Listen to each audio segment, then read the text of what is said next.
اللہ رب العالمین جل جلالہ کا ارشاد پاک ہے، یا ایھا الذین آمنوا اتقوا اللہ، اے ایمان والے لوگو اللہ سے ڈرو، حق تقاتہ، جیسا کہ اس سے ڈرنے کا حق ہے، ولا تموتن، اور تم نہ مرنا، الا وانتم مسلمون، مگر اس حالت میں کہ تم بارگاہ الہی میں جھکے ہوئے ہو۔ اس آیت کی ابتدا یا ایھا الذین آمنوا سے ہوئی۔ یہ جو خطاب ہے یہ خطاب دل نواز ہے۔ اللہ تعالیٰ پیار کی بات کرتا ہے، اے مجھے ماننے والو، اے میرے بندو، اے ایمان والو۔ ایمان نام ہے سید عالم محمد رسول اللہ صلی اللہ علیہ وسلم پر کلی اعتماد کا۔ اچھا، کچھ علماء فرماتے ہیں کہ دین از اوست، یعنی دین از اوست نبی کریم علیہ السلام کی طرف سے دین آیا۔ دین از اوست، حضور سے دین ہے، حضور دین سے آیا۔ لیکن بعض علماء اس سے اگلی بات کرتے ہیں، فرماتے ہیں نہیں، یہ بات نہیں ہے، بلکہ وہ یوں فرماتے ہیں دین ہما اوست، کہ سارے کا سارا دین ہے ہی حضور کی ذات صلی اللہ علیہ وآلہ وسلم۔ کہ ازوست والی بات نہیں ہے، بلکہ دین ہما اوست، سارے کا سارا دین ہے ہی حضور کی ذات۔ آقا علیہ السلام نے کہہ دیا کہ خدا ہے، ہم نے مان لیا خدا ہے۔ پھر اگلی بات علیحدہ ہے کہ خدا ایک ہے، ہم نے مانا خدا ایک ہے۔ فرشتوں کا وجود کرامن کاتبین ہیں، بوجھ بھی نہیں محسوس ہوتا، موجود بھی وہ ہیں، ان کے پاس کتابیں بھی ہوتی ہیں، وہ لکھتے ہیں تو پھر ان کے پاس قلم بھی ہے، اور پھر وہ آتے جاتے بھی رہتے ہیں، صبح سے شام، شام سے صبح، اور فجر اور مغرب کی نماز رکھی اس وقت گئی ہے کہ رات کے فرشتے جب آئیں تو نماز فجر ساتھ لے کر جائیں، اور دن کے فرشتے جب جائیں واپس تو وہ نماز مغرب لے کر جائیں۔ اچھا، ان کا آنا جانا، ان کی کتابیں، ان کی کلمیں، وہ تحریر کرتے ہیں، تحریر کرتے ہم نے نہیں دیکھے کبھی۔ عذاب قبر، ثواب قبر، جنت، دوزخ، میزان، پل صراط، یہ سب کچھ کیا ہے؟ تو جو علماء فرماتے ہیں نا دین ہما اوست، وہ صحیح ہے، وہ ٹکانے کی بات کی انہوں نے، بالکل صحیح، کہ دین پورے کا پورا دین ذات محمد رسول اللہ ہے صلی اللہ علیہ وسلم۔ تو اللہ تعالیٰ ہم گناہگاروں کی جو یہ نسبت ہے حضور سے، اس نسبت کا حوالہ دے کر ہم سے کچھ فرماتا ہے۔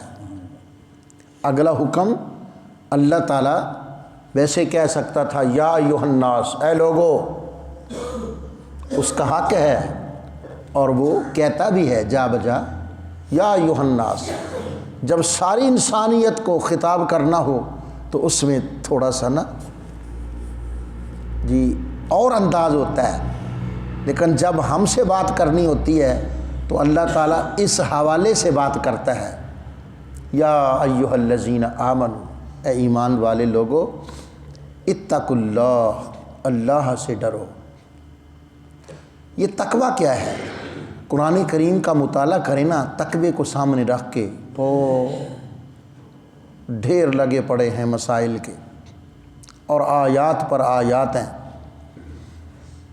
کچھ آیتیں تو ایسی ہیں کہ آیت ایک ہے، اتقوا اللہ 2 دفعہ ہے۔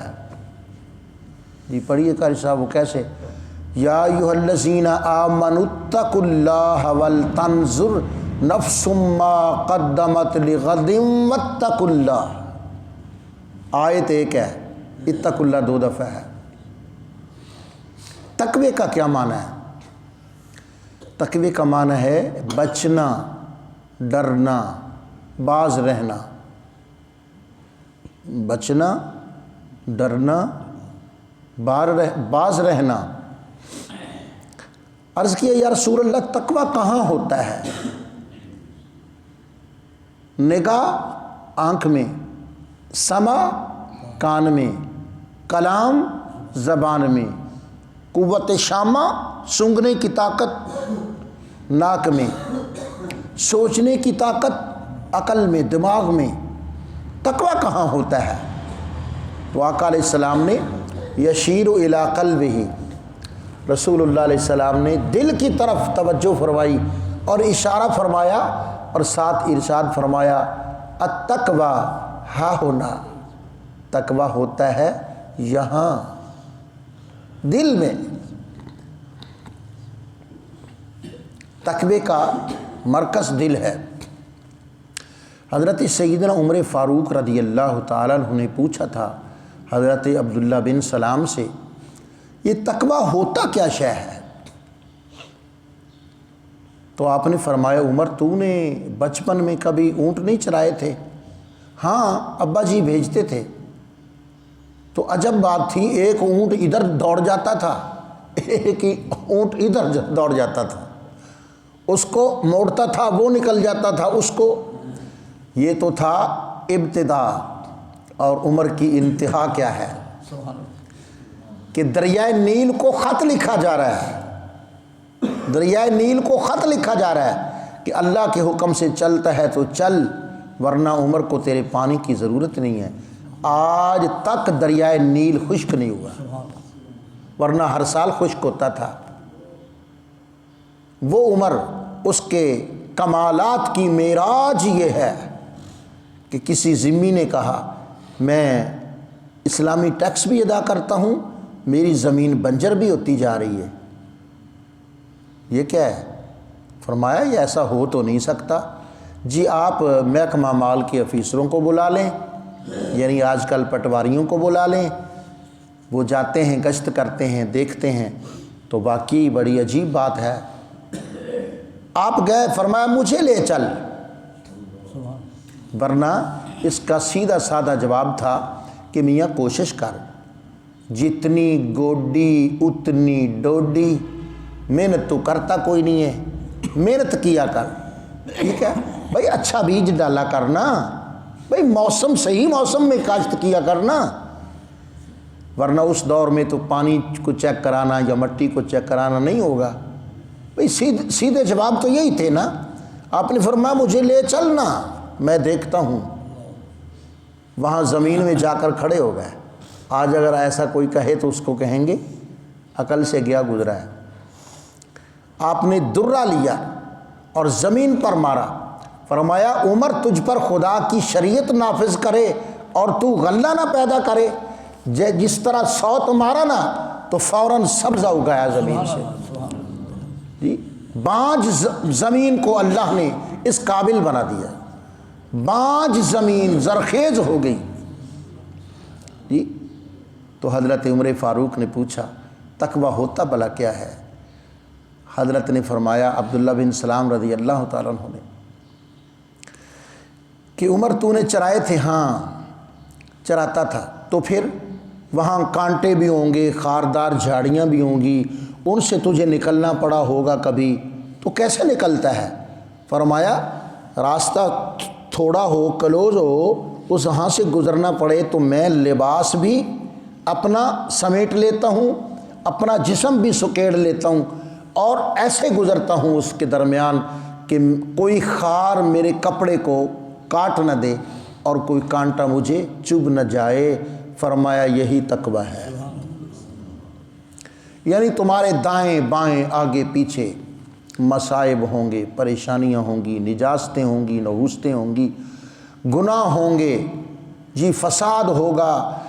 اس گناہ اور فساد کے کانٹوں سے اپنے دامن کو بچا کے نکل جانا، یہ تقوی ہے۔ سبحان اللہ، دیکھو نا کیسی تشریف فرمائی حضرت عبداللہ بن سلام نے۔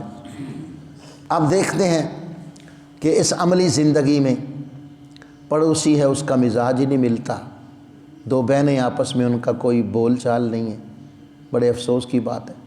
دو بھائی ہیں تو وہ کبھی ایک دوسرے کو سلام لے کے راضی نہیں ہیں، یہ کیا ہو رہا ہے؟ وہ بھائی نہیں، اس طرح زندگی نہیں گزرتی۔ جس کے ساتھ کوئی حضور فرماتے ہیں صلی اللہ علیہ وسلم، جس کے ساتھ تمہیں محبت ہو اس کو بتا دیا کرو کہ مجھے تجھ سے محبت ہے، تاکہ وہ بھی تم سے محبت کا معاملہ کیا کرے۔ اگر اس تصویر کو الٹ دو، دوسرا رخ دیکھو تو کیا مطلب نکلتا ہے کہ بھائی جس سے کوئی اختلاف ہو نا اس کے سامنے بات کرو، بھائی یہ بات تیری مجھے اچھی نہیں لگتی، یہاں مجھے اختلاف ہے، وضاحت کرو بھائی یہ بات مجھے سمجھ نہیں آ رہی، اس سے کہو صاف صاف۔ یہ نہیں ہے کہ دل میں کڑتے رہو، تو دل کے بھید تو خدا جانتا ہے، آپ کیوں نہیں اس سے بولتے، آپ کیوں نہیں اس سے تعلق رکھتے؟ جو ہے تھالی میں پیش کرو نا بھائی، یہ معاملہ ہے، یہ پوائنٹ ہے یہاں، بھائی مجھے وضاحت کرو اس بات کی، مجھے اچھا نہیں لگ رہا، میں یہ سمجھتا ہوں یہ ایسا نہیں ہونا چاہیے، آپ وضاحت کریں یہ کیا معاملہ ہے، تاکہ تعلقات درست رہیں۔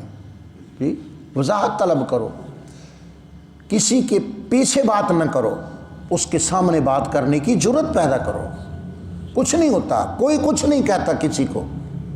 جی اگر ہم یہ عادت بنا لیں کہ جس سے کوئی اختلاف ہو بھائی اس کے سامنے بیٹھ کے بات کرنی ہے، تو مسائل ہی حل ہو جائیں سارے۔ یعنی ہماری تھوڑی سی غلطی ہمیں کہیں کا نہیں چھوڑتی اور ہم بہت دور چلے جاتے ہیں۔ اتقوا اللہ، ایمان والو اللہ سے ڈرو۔ ڈرنا کیسا ہے؟ حق تقاتہ ہی، جیسا کہ ڈرنے کا حق ہے ویسے ڈرو۔ صحابہ کرام نے عرض کیا یا رسول اللہ صلی اللہ علیہ وسلم، خدا سے ڈرنے کا حق تو ہم سے ادا نہیں ہو سکے گا، تو کیا کریں؟ پھر تو ہم گناہگار ہو جائیں گے۔ خدا تعالیٰ سے ڈرنے کا حق کیسے ادا ہو؟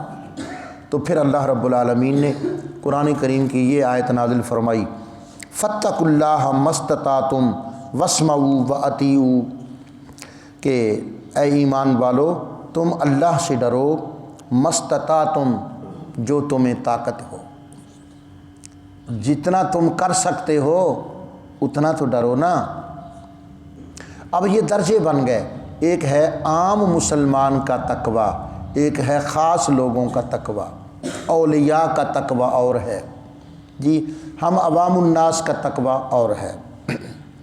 واسمعوا، اچھی طرح سن لیا کرو، واطیعوا، اور پھر فرما برداری کیا کرو، یعنی استطاعت کا مفہوم سمجھا دیا کہ اللہ تعالیٰ سے ڈرو جتنی تمہیں استطاعت ہے۔ تو وہ کیا ہے؟ فرمایا واسمعوا، اللہ تعالیٰ کے احکام کو اچھی طرح سن سمجھ لیا کرو، واطیعوا، پھر عمل کیا کرو، پھر حکم مان لیا کرو، یہ ہے استطاعت کلی۔ فرمایا ولا تموتن الا وانتم مسلمون، اور تم نہ مرنا مگر اس حال میں کہ تم مسلمان ہو، حالت اسلام میں تمہیں موت آنی چاہیے۔ تو موت کب آئے گی؟ کس حالت میں آئے گی؟ کہاں آئے گی؟ تین چیزیں، موت کب آئے گی، کس جگہ آئے گی، کس حالت میں آئے گی۔ چونکہ ہمیں معلوم نہیں ہے، لہٰذا تمہیں چاہیے کہ ہر وقت ہی اللہ رب العالمین کی اتباع، رسول کریم کی اطاعت کرو، کہ تمہیں جب بھی موت آئے۔ ہمارے دادا جی رحمۃ اللہ علیہ نماز تہجد پڑھ رہے تھے اور سجدے میں ان کا سجدہ طویل ہو گیا۔ آقا علیہ السلام ارشاد فرماتے ہیں کہ جو جس حالت میں انتقال کرے گا قیامت کے دن اسی حال میں اٹھے گا۔ تو ہمارے دادا جی قیامت کے دن اٹھیں گے تو سجدہ کرتے ہی اٹھیں گے۔ حضرت علی المرتضیٰ نماز کے لیے، حضرت عمر فاروق مسجد میں، حضرت عثمان غنی قرآن مجید کی تلاوت کر رہے تھے کہ شہید ہوئے۔ جی اور میں رات بھی بتا رہا تھا، ایک تابعی گزرے ہیں حضرت مجاہد، حضرت سیدنا مجاہد رضی اللہ تعالیٰ عنہ بڑے جلیل القدر صحابہ کے یہ شاگرد ہیں۔ حضرت عبداللہ بن عباس، عبداللہ بن عمر، عبداللہ بن مسعود، ان کے یہ شاگرد ہیں۔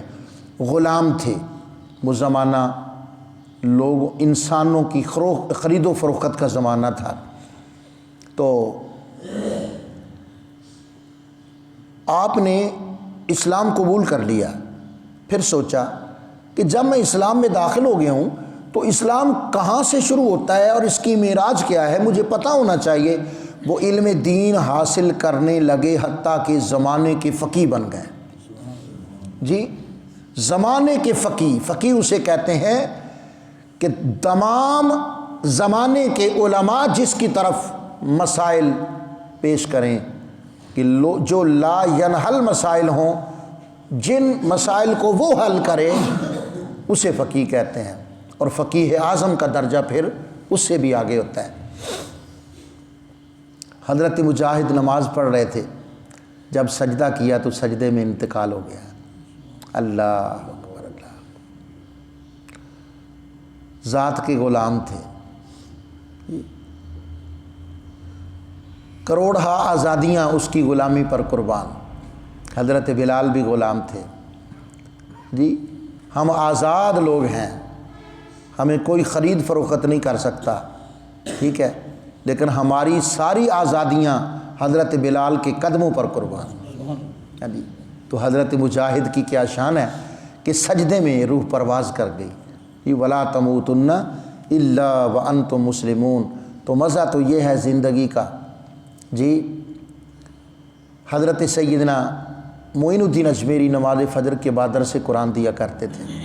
یہ سب اولیاء اللہ تھے، محدث تھے۔ حضرت معین الدین اجمیری محدث وقت تھے، اور حضرت بابا صاحب، اب لوگوں نے وہ الفاظ ایسے بنا لیے کہ سننے والا محسوس کرے کو ملنگی سی شاید ہاں جی، متار والا ملنگ اتے کنگرو لایاتے تھے رکھی چھنک چھنک، جی شاید بابا فرید وے ہو جائی سی۔